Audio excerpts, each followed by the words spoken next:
One of Bristol's oldest churches is in need of urgent repair according to English Heritage. St Mary Le Port Church in Castle Park has been placed on the English Heritage's at-risk list. The walls of the remaining 15th century tower has been deemed structurally unsound with extensive and significant problems.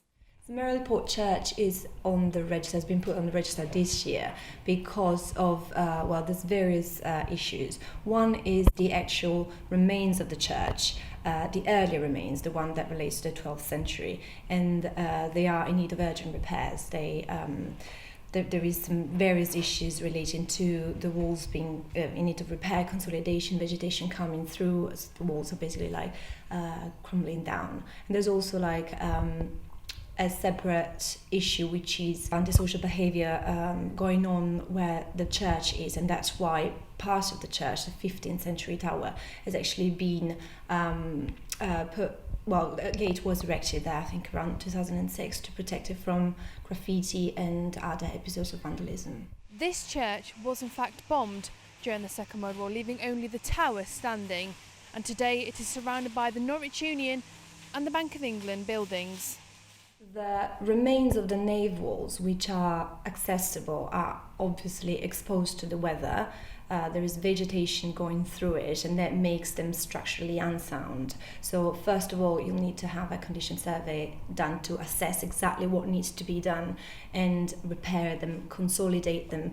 You need to have a strategy to tackle the antisocial behaviour and make sure that whatever you fix is not going to be jeopardised again. St Mary Le Port joins 15 other listed buildings, places of worship and monuments in Bristol on the English Heritage's at-risk list.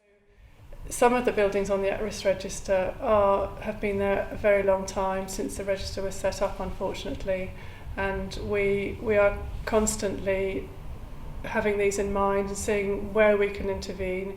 We've got limited funding, and we've only got so many sort of people working in the team, and we really sort of take the opportunities when they come along, and we try and be proactive. But it has to be a sort of combination of things. It's very difficult for us to just have an objective to get a particular building off the register if the circumstances aren't right. 2 other buildings in the city were removed from the at-risk register list this year after conservation work was carried out to improve their conditions. Among the sites rescued and removed from the register in Bristol is the Trinity Centre, a Grade 2 listed large church dating back to 1829. So it went on the at-risk register in 2008, and then we carried on being involved in the building, and we offered them a grant to repair the roof, which we knew was vulnerable, the South Aisle roof, but also we grant aided a feasibility study which looked at the potential uses for the building and what needed to be done for it to maximise its potential. The repairs to the building themselves cost about 230,000, and English Heritage grant aided £131,000 of that. Well, that's our objectives, to get them all off the at-risk register, but it depends very much on the site, the condition of the building, and very much on its ownership.